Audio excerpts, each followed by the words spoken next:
Irmãos, vamos abrir as nossas Bíblias no primeiro livro dos Reis, capítulo 19. Eu convido você a abrir a sua Bíblia.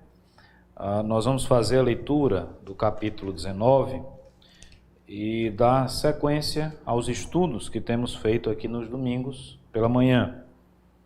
Primeiro livro dos Reis, capítulo 19, diz assim: Acabe fez saber a Jezabel tudo quanto Elias havia feito e como matara todos os profetas à espada.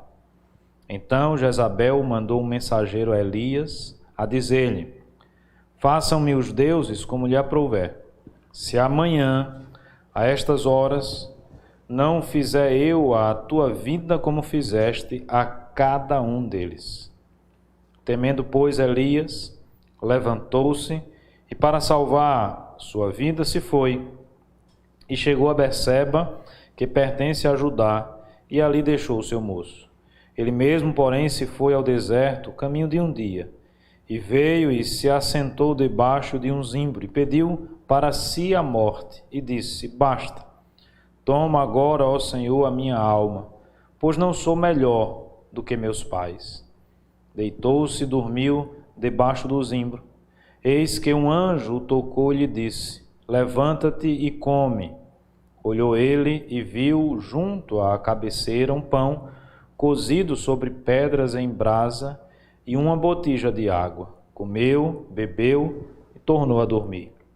Voltou segunda vez a voz do anjo do Senhor, tocou e lhe disse: Levanta-te e come, porque o caminho te será sobremodo longo. Levantou-se, pois, comeu e bebeu, e com a força daquela comida, caminhou 40 dias e 40 noites até Horebe, o monte de Deus. Ali entrou numa caverna, onde passou a noite, e eis que lhe veio a palavra do Senhor e lhe disse: Que fazes aqui, Elias? Ele respondeu: Tenho sido zeloso pelo Senhor, Deus dos exércitos, porque os filhos de Israel deixaram a tua aliança, derribaram os teus altares e mataram os teus profetas à espada, e eu fiquei só, e procuram tirar-me a vida. Disse-lhe Deus: Sai e põe-te neste monte perante o Senhor.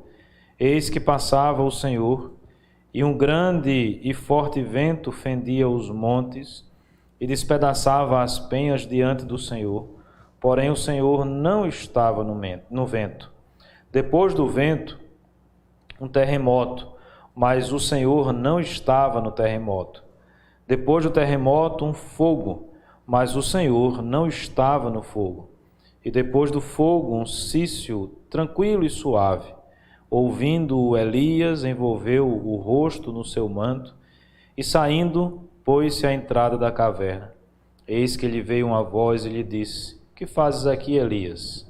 Ele respondeu: Tenho sido em extremo zeloso pelo Senhor, Deus dos exércitos, porque os filhos de Israel deixaram a tua aliança, derribaram os teus altares, mataram os teus profetas à espada, e eu fiquei só, e procuram tirar minha vida. Disse-lhe o Senhor: Vai, volta ao teu caminho para o deserto de Damasco, e chegando lá, unge a Azael, rei sobre a Síria. A Jeú, filho de Nissi, ungirás rei sobre Israel, e também Eliseu, filho de Safate, de Abel Meolá, ungirás profeta em teu lugar. Quem escapar à espada de Azael, Jeú matará. Quem escapar à espada de Jeú, Eliseu o matará. Também conservei em Israel 7.000, todos os joelhos que não se dobraram a Baal, e toda a boca que o não beijou. Partiu, pois, Elias dali, e achou a Eliseu, filho de Safate, que andava lavrando com 12 juntas de bois adiante dele. Ele estava com a 12ª.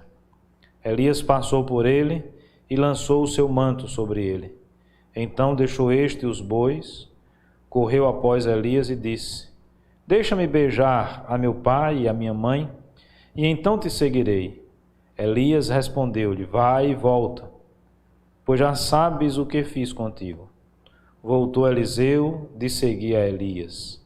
Tomou a junta de bois e os imolou.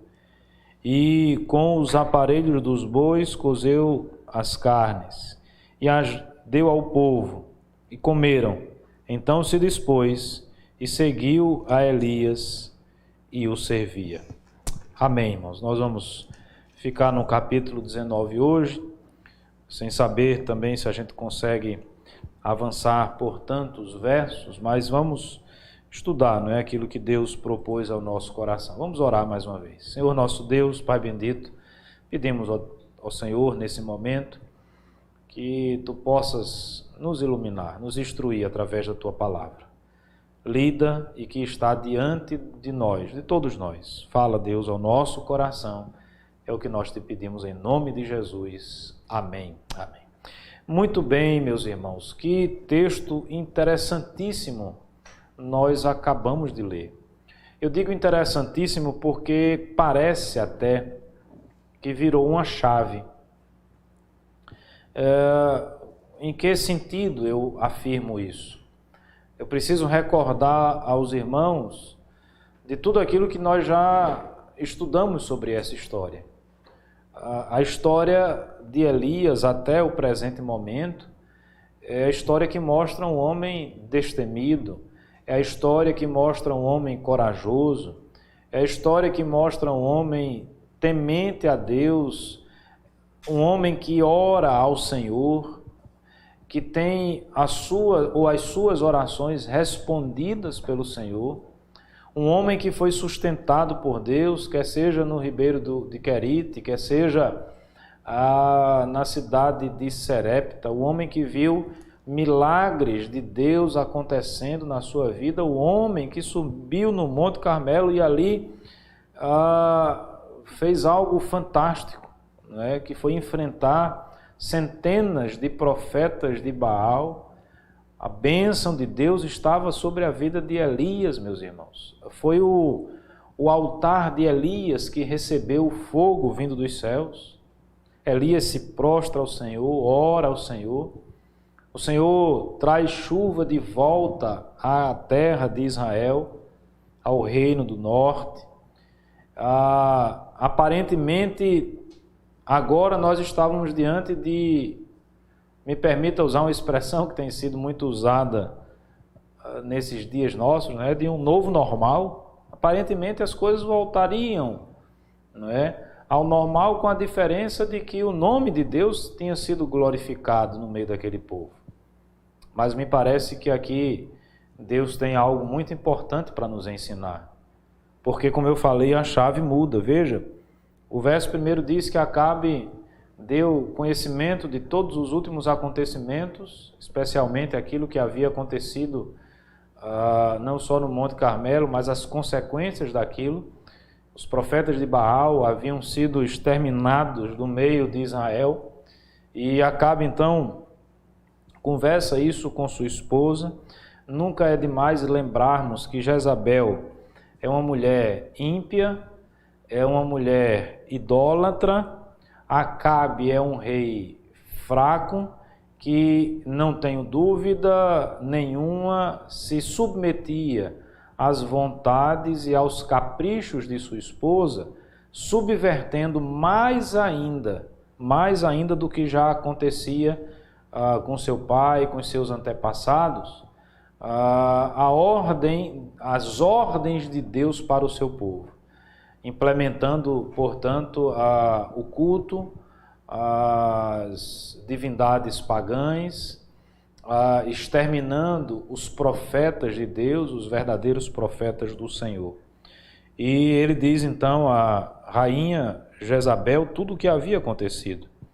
Naquele momento, então, o verso 2 diz que Jezabel, decidida no seu coração em tirar a vida de Elias, manda um mensageiro falar com Elias. A mensagem da rainha Jezabel era uma mensagem muito direta, muito clara.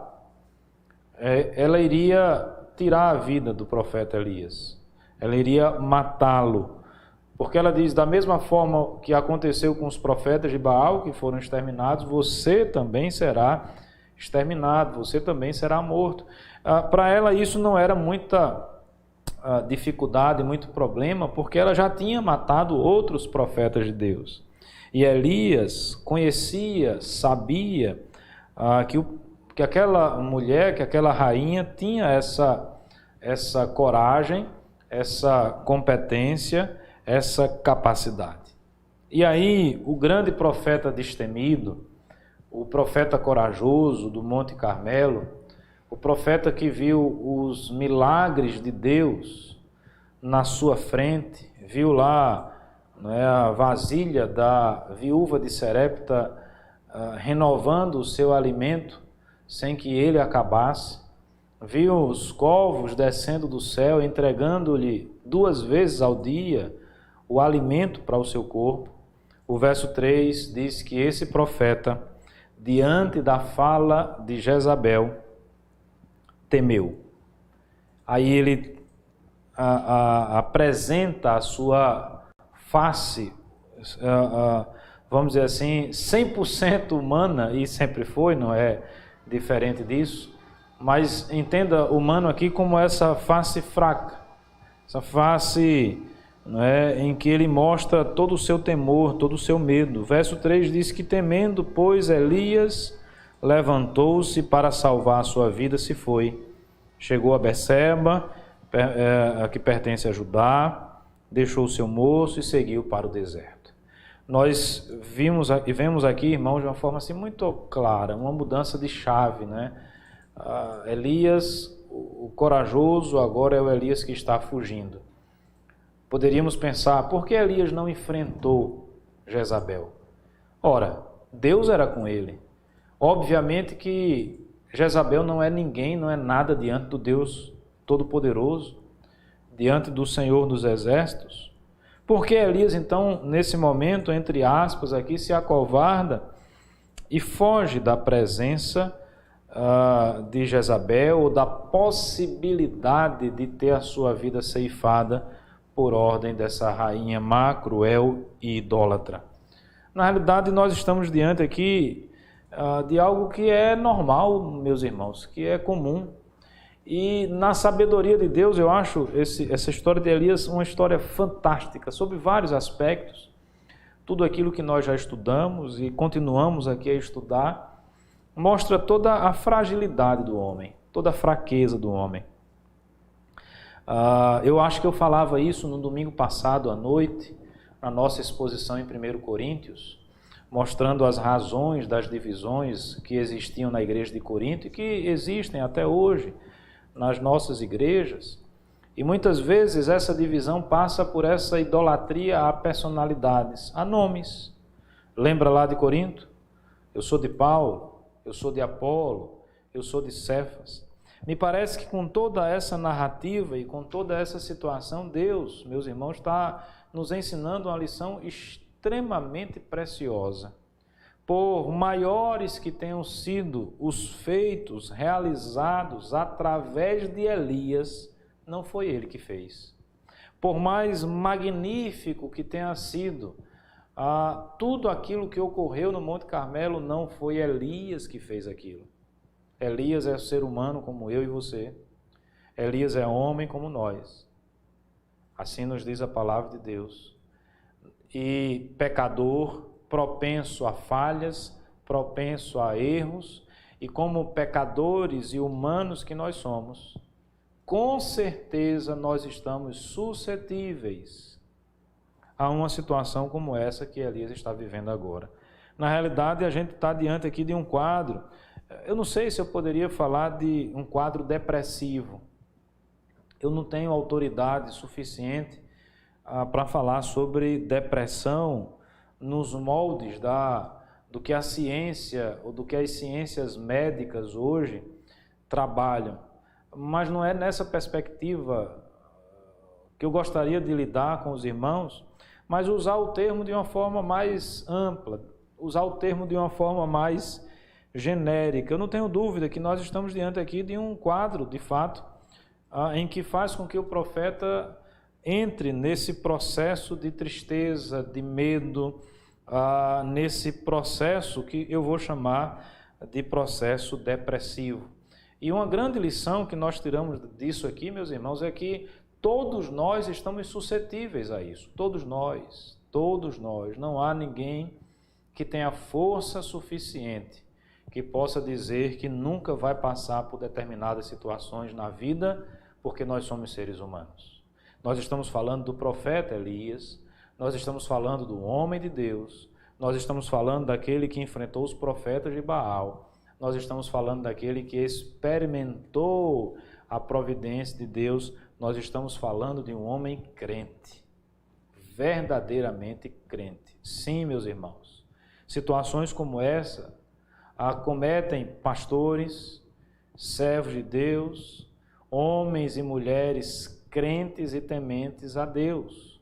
Mas nós temos essa natureza ainda fragilizada e corrompida. Nós estamos suscetíveis a essas coisas. E nós encontramos aqui no texto, talvez alguns fatores que tenham levado Elias a agir dessa forma, a ficar depressivo, a fugir, a ir para o deserto, se refugiar dentro de uma caverna, né? E aí nós vamos ver, por exemplo, no verso 4, né?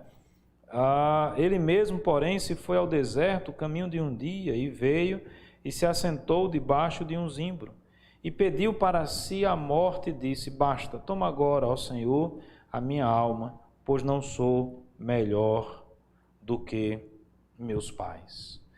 Veja que ironia, em momentos como esse, se apresenta diante de nós. Elias, meus irmãos, ele se sentiu fracassado.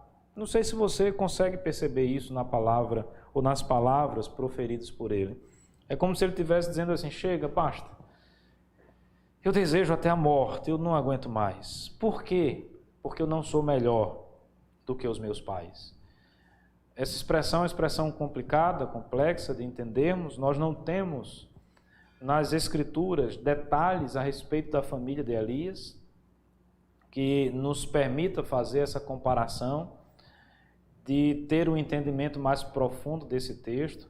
Mas nas palavras de Elias, me parece que ele está se comparando aos seus pais. Parece aquele filho que se cobra além do normal, né?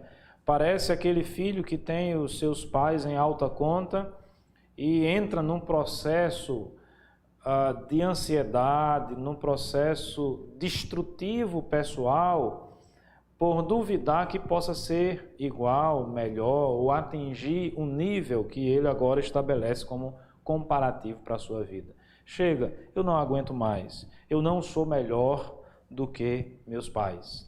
Me parece aqui que nós encontramos Elias cabisbaixo, depressivo, introspecto, avaliando a sua vida e chegando a conclusões obviamente equivocadas, erradas, mas chegando a determinadas conclusões que têm um efeito, né, que afetam diretamente a sua existência, o seu ânimo, o seu humor, né? As substâncias que envolvem a sua natureza começam a ser agora atacadas por conta de um pensamento que se estabelece na sua mente: eu não consigo, eu sou um fracassado, chega, eu não aguento mais, eu não consigo chegar na estatura dos meus pais. Meus irmãos, eu disse na minha fala que é uma fina ironia essa fala de Elias, porque será que nós podemos dizer que Elias é um fracassado? Será que ele não obteve sucesso até este momento em sua vida? Será que nós podemos dizer que o que aconteceu no Monte Carmelo mostra e demonstra cabalmente que Elias foi um homem fracassado?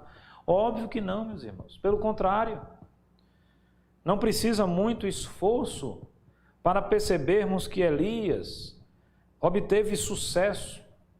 E obviamente esse sucesso depende de Deus. Mas me parece Elias aqui se apresenta como um homem extremamente negativo consigo mesmo, um homem que se deprecia, um homem que sempre faz uma avaliação nesses termos aqui, quando compara-se com outras pessoas negativas. Obviamente que lá na frente ele talvez já tenha uma imagem de que ele era além do que ele realmente era. Mas nesse caso específico aqui, nós vemos o profeta de Deus, né, desejando inclusive a sua própria morte, mostrando aqui toda a fraqueza do homem, mostrando que nós não devemos idolatrar ninguém, por mais impressionante que sejam os profetas, os pregadores, os líderes, eles são homens fracos e falhos e são pecadores. Isso serve não apenas no âmbito da igreja, relacionado à figura do pastor, do líder, seja ele qual for. Isso serve também para a sua própria vida, isso serve para dentro da nossa família, quando nós idolatramos, né, ou aplicamos a determinadas personalidades ou personagens uma importância, um peso que elas não conseguem suportar. Não conseguem suportar porque são humanas. Somos seres humanos. Um outro ponto interessante que parece-me que Elias estava se sentindo solitário. Nas duas vezes que ele repete lá mais à frente, quando inquirido, né, quando questionado, ele repete a mesma situação, né, do enfrentamento. E nesse momento, veja aí, por exemplo, o verso 10, quando ele diz assim: tenho sido zeloso pelo Senhor, Deus dos exércitos, porque os filhos de Israel deixaram a tua aliança, derribaram os teus altares, mataram os teus profetas, eu fiquei só. Preste atenção nessa expressão, eu fiquei só. Qual é o sentimento que está no coração de Elias? O sentimento da solidão. Veja, meus irmãos, quando eu começo a pensar que sou um fracassado, quando eu começo a deixar que esse sentimento da solidão cresça no meu coração, ele vai repetir a mesma fala no verso 14. Veja aí, mas no finalzinho do verso 14 ele vai dizer a mesma coisa. E eu fiquei só. Quando nós permitimos que esses sentimentos adentrem no nosso coração, façam morada, construam grandes edifícios no nosso ser, consequentemente, nós seremos levados a esse quadro depressivo, a essa tristeza profunda que Elias está sentindo aqui nesse momento. Elias também, meus irmãos, com certeza se viu cansado diante de tudo aquilo que ele havia feito, né? No final do capítulo 18, nós não lemos esse versículo, mas você está com sua Bíblia aberta aí, o texto diz que ele correu diante de Acabe. Veja toda a tensão que ele havia enfrentado até aquele momento.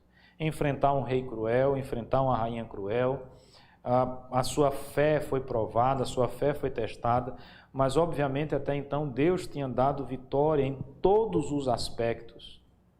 E quando acaba tudo, ele ora, a chuva voltar, ele ainda corre, não é?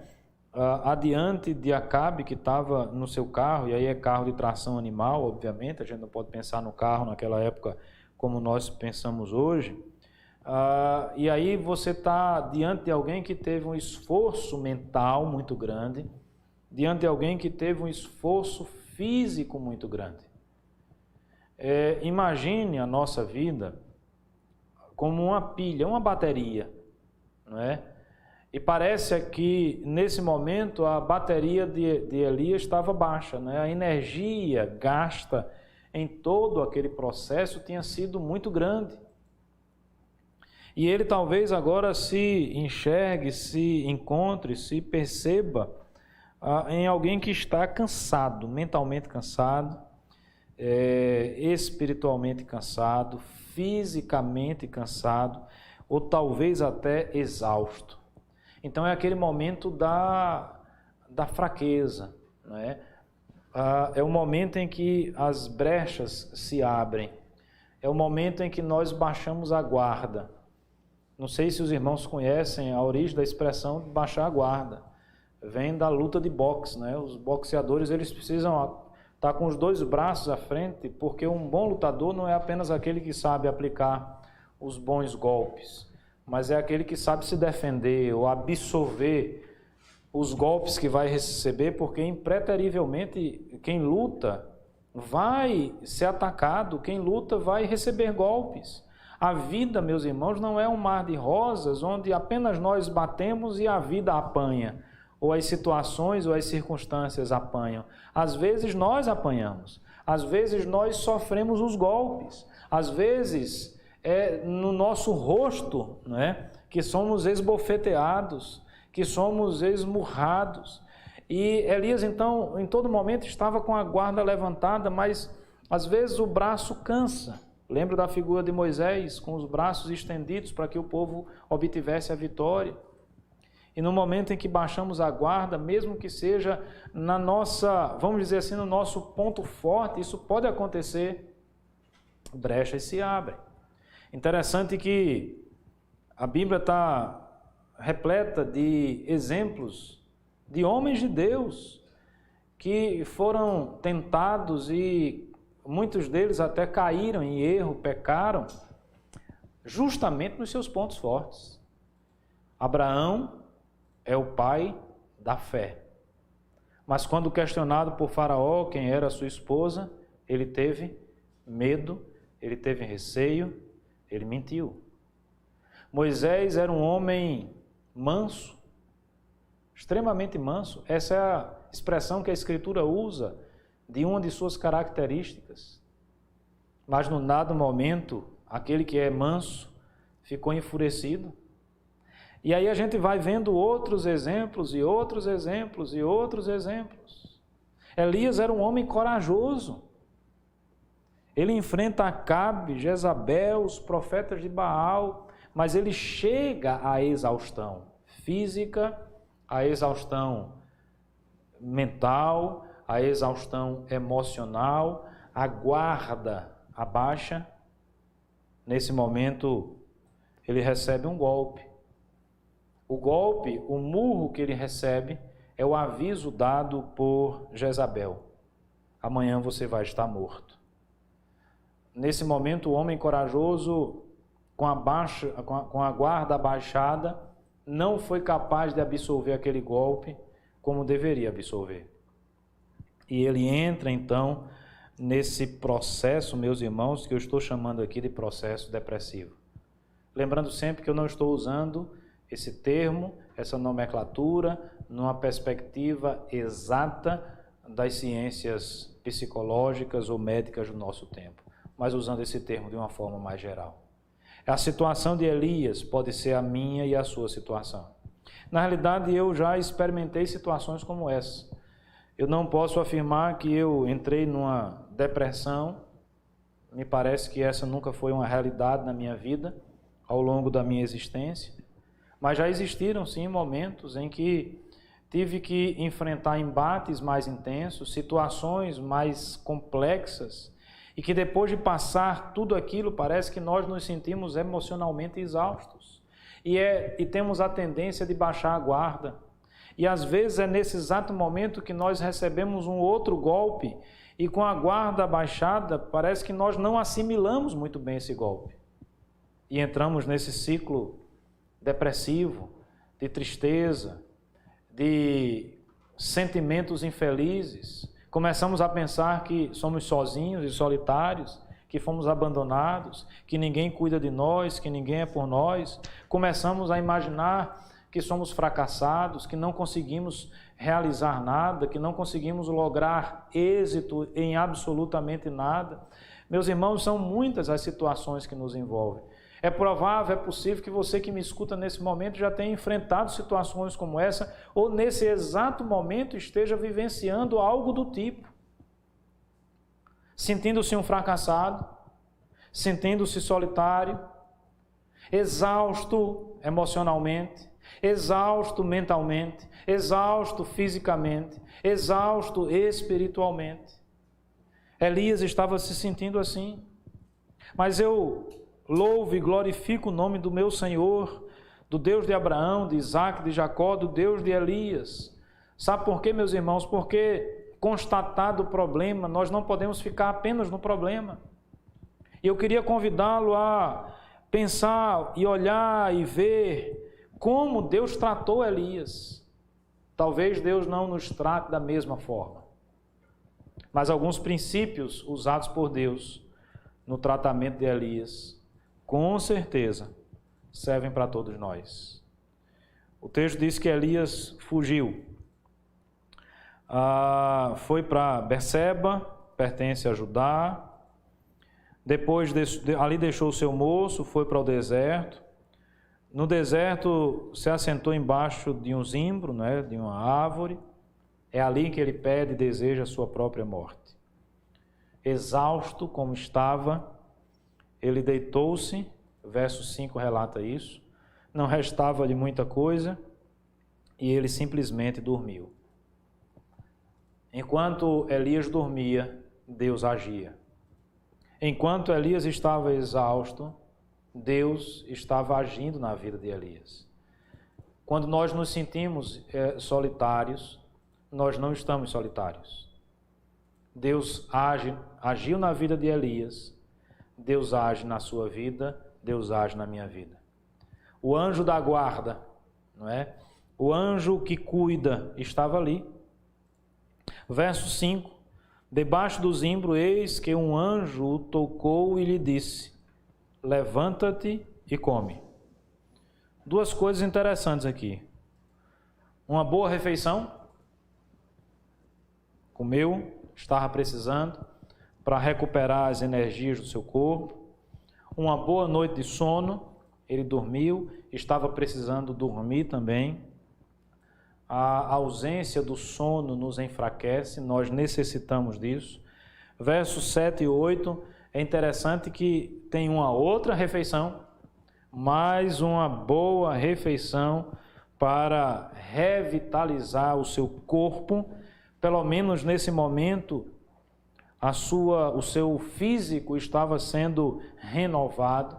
Como se faz necessário tomarmos essas medidas? Eu digo isso, meus irmãos, porque nós, de um modo geral, mesmo sem termos essa consciência, nós temos o costume de pensar de uma forma muito platônica. O que é que eu estou querendo dizer com a forma platônica de pensar?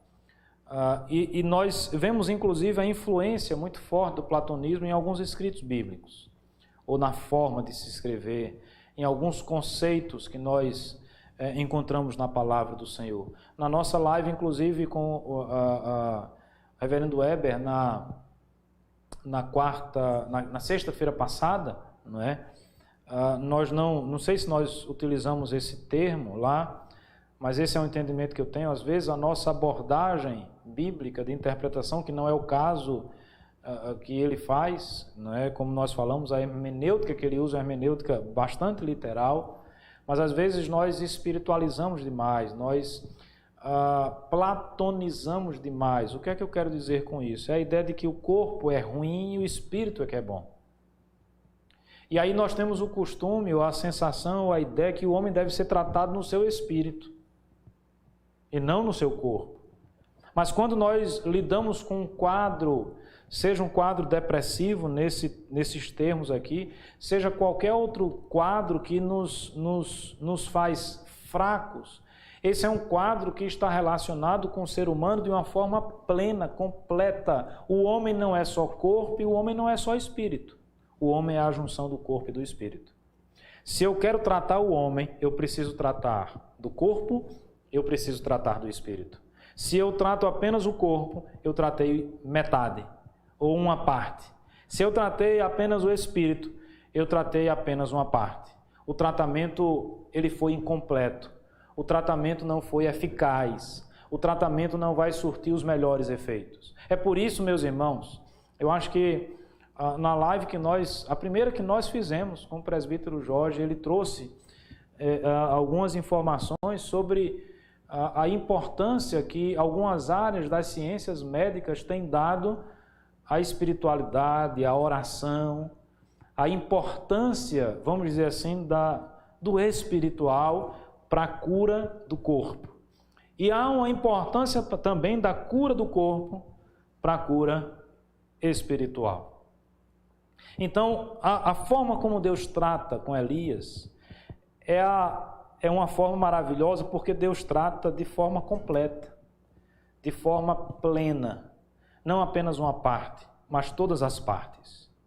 Elias estava cansado, seu corpo estava exausto, emocionalmente talvez destruído, mas naquele momento ele, pelo cansaço, pela fome, pela sede, talvez no início de um processo de desidratação, não sei, eu estou conjecturando, ele não se aguenta, não é? Deseja a própria morte, e ali embaixo daquele zimbro exausto, ele simplesmente pega no sono, ele dorme. Naquele momento de fraqueza total e absoluta.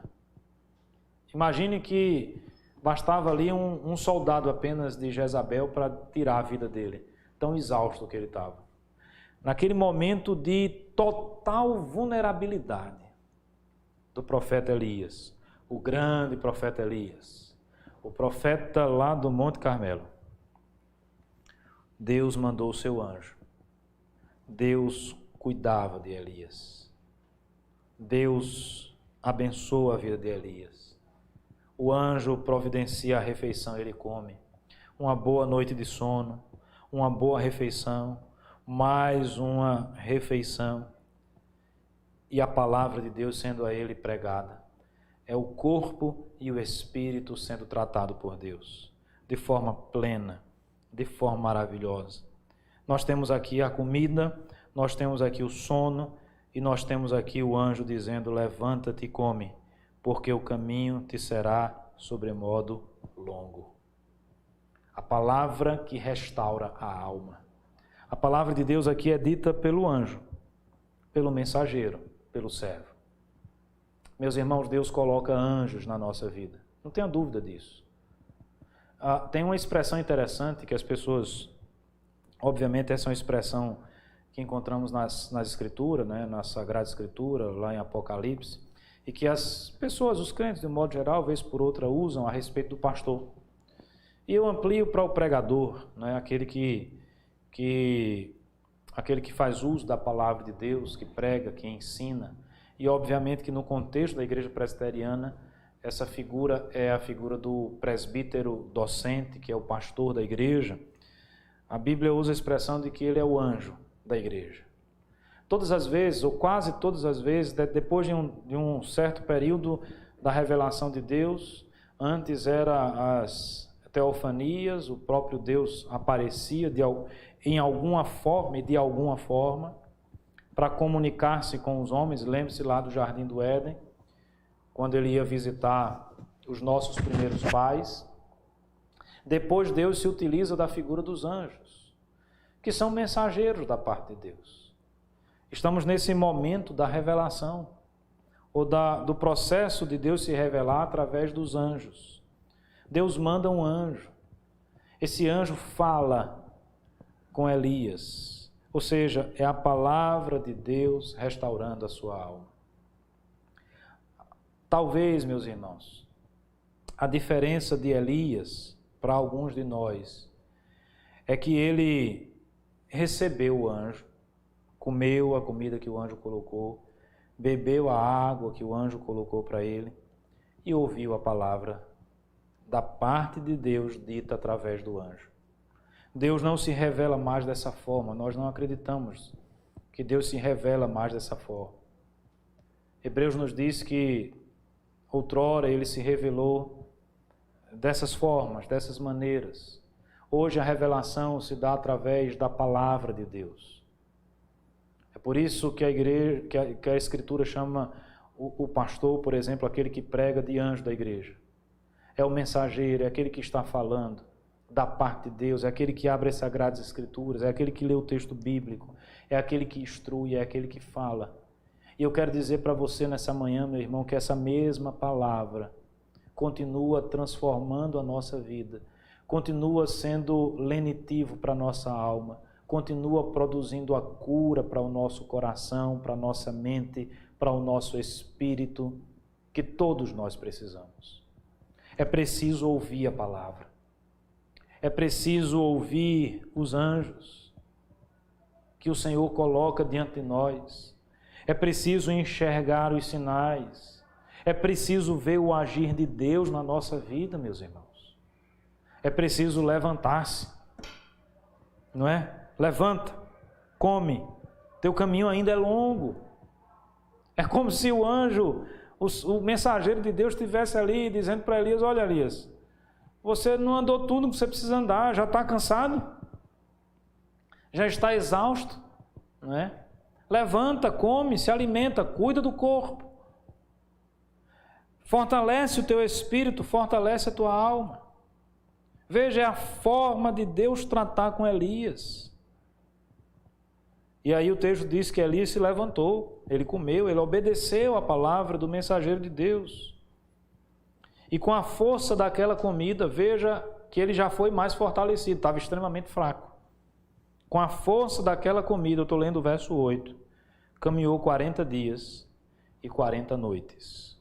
Ou seja, ele tinha uma jornada longa mesmo. 40 dias e 40 noites caminhando a pé. E ele foi então para o monte de Deus. Mas Elias não estava 100% bem não, meus irmãos, ainda. Ele estava em processo de restauração. As recaídas, as dúvidas, as incertezas, elas são normais, elas são comuns.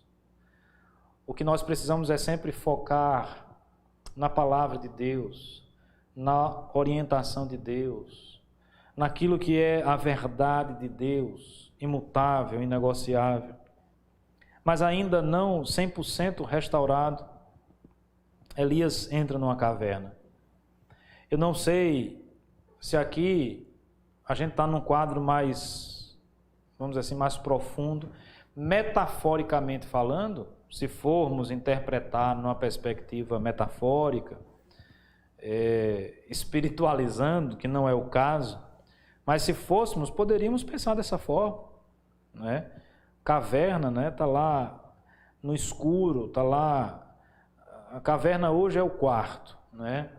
Para alguns a caverna é o celular, para alguns a caverna é o trabalho, para alguns a caverna é qualquer coisa que você procura, que você mete a cara, enfim a cara naquilo, como nós costumeiramente costumamos falar, e aquilo se torna o seu mundo, a sua vida. Ele entra na caverna e mais uma vez a palavra do Senhor alcançou Elias. Me permita fazer um parêntese aqui, meus irmãos. Eu acho que eu falei isso numa das primeiras mensagens aqui sobre Elias. Olha, louvado seja Deus quando Deus ainda fala. Mesmo que a sua fala seja uma fala que nos confronte. Se você acha ruim quando Deus confronta a sua vida, se você acha ruim quando a palavra de Deus o acusa dos seus erros, mostra aquilo que precisa ser mudado na sua vida, eu quero dizer para você que muito pior é a ausência da palavra de Deus. Porque na ausência da palavra de Deus, nós estamos entregues, 100% entregues à nossa própria sorte, à nossa cobiça, aos impulsos pecaminosos do nosso coração. Não ande e não flerte por esse caminho. Quando nós olhamos para a história do povo de Deus, os piores momentos que o povo de Deus viveu, foram os momentos em que Deus retirou a sua presença no meio daquele povo. Deus deixou de falar, Deus não mandou mais seus anjos, Deus não mandou mais seus mensageiros. Deus ainda fala conosco. Deus ainda nos instrui nesses dias conturbados e difíceis. A verdade de Deus, meus irmãos, continua sendo pregada, menos do que antes, mas continua sendo pregada. Precisamos dar ouvidos à verdade de Deus. E aí eu fecho esse parêntese, dizendo que mais uma vez a palavra de Deus encontra Elias agora naquela caverna e faz uma pergunta: o que fazes aqui, Elias? Eu convido você a fazer essa pergunta para você mesmo. Troca o nome de Elias e bota teu nome aí. O que você está fazendo aqui, Digleiton? O que você está fazendo aqui, Marine? que está aqui perto de mim, ou Hugo, não é? É horrível, meus irmãos. Não é a mesma coisa você falar para uma câmera, não é? Do que para a igreja. Pastor Misael, não sai nem um aleluia, não é? Então, não é a mesma coisa. Mas pergunto para você mesmo, o seu coração, no seu íntimo, por que você está nessa situação? Por que você está na caverna? Por que tanta tristeza? Por que tanto sentimento de solidão? Eu pergunto, meus irmãos, Elias estava só? Em algum momento Elias estava só? Em nenhum momento, mesmo dentro da caverna, Deus continuava falando com Elias. Eu pergunto, meus irmãos, Elias era um fracassado? Não. Não podemos afirmar isso.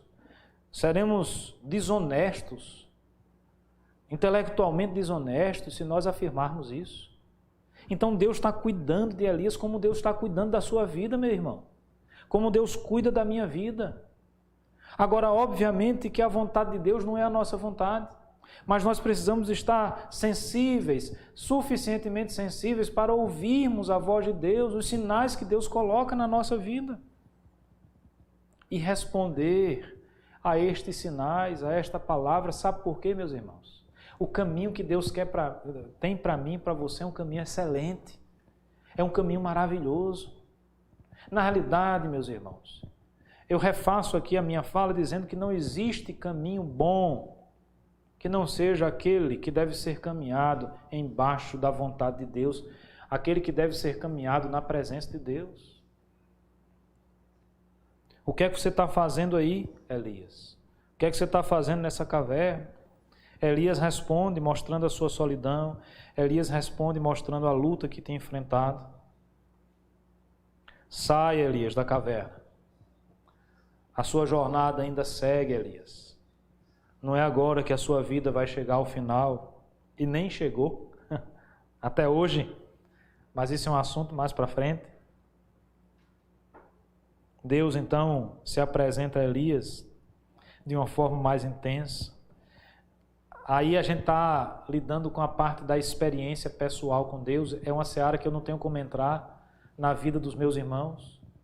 A experiência de cada um pessoal é de cada um.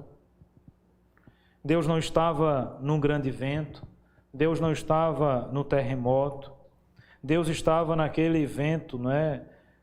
Sísio tranquilo e suave, que naquele momento envolveu Elias, envolveu o seu rosto com o seu manto.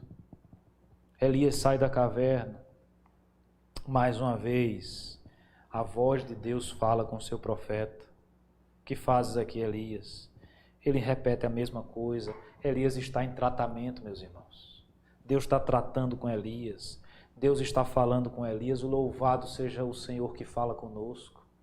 Louvado seja o Deus que trata da nossa vida. Louvado seja o Senhor que fala com você, meu irmão.